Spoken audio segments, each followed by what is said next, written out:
Menpan RB umumkan dua kategori honorer yang jadi prioritas pengangkatan tenaga non-ASN 2022. Dalam upaya mencari solusi penyelesaian honorer tenaga non-ASN, Menpan RB mengajak bupati seluruh Indonesia yang tergabung dalam Asosiasi Pemerintah Kabupaten Seluruh Indonesia (APKASI).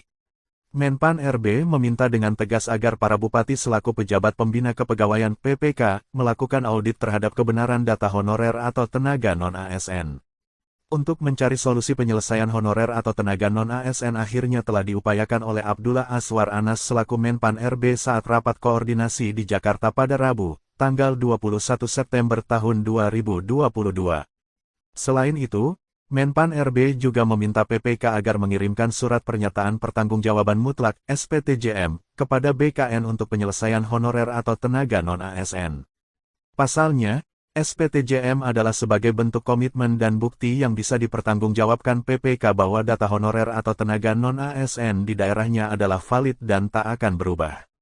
Dalam melaksanakan pendataan honorer atau tenaga non-ASN, Menpan RB mendorong agar pemerintah daerah dapat mengawasi dalam proses pendataan tersebut.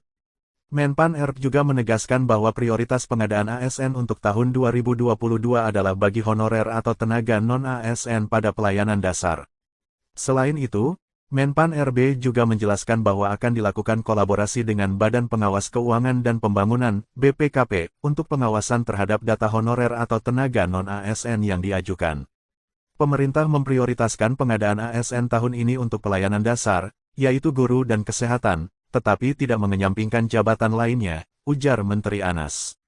Akan ada audit data untuk memastikan data tenaga non-ASN yang dikirimkan sesuai yang disyaratkan, tegasnya. Selain APKASI, Kementerian PAN-RB juga turut merangkul Asosiasi Pemerintah Provinsi Seluruh Indonesia (APPSI) dan Asosiasi Pemerintah Kota Seluruh Indonesia (APEKSI). Kementerian PAN-RB memastikan dengan adanya kolaborasi tersebut dapat memastikan keputusan yang diambil akan memperhitungkan banyak aspek. Perlu diketahui, berdasarkan hasil pendataan honorer atau tenaga non-ASN yang telah dilakukan ternyata adanya ketidaksesuaian.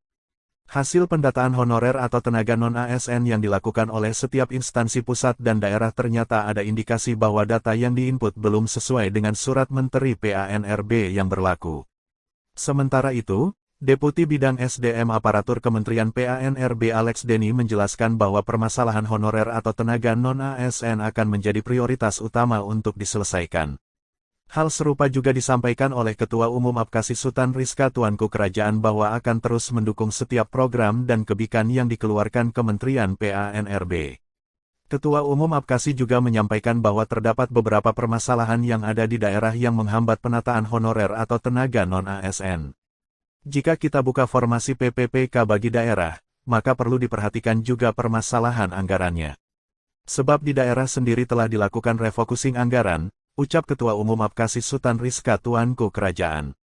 Adapun permasalahan lainnya yaitu tidak sedikit honorer atau tenaga non-ASN yang tidak sesuai kualifikasi pendidikannya dengan syarat menjadi ASN. Semoga bermanfaat dan jangan lupa subscribe, like, komen, share serta aktifkan lonceng notifikasinya agar Anda selalu dapat info yang terbaru dari Media Info Channel. Terima kasih.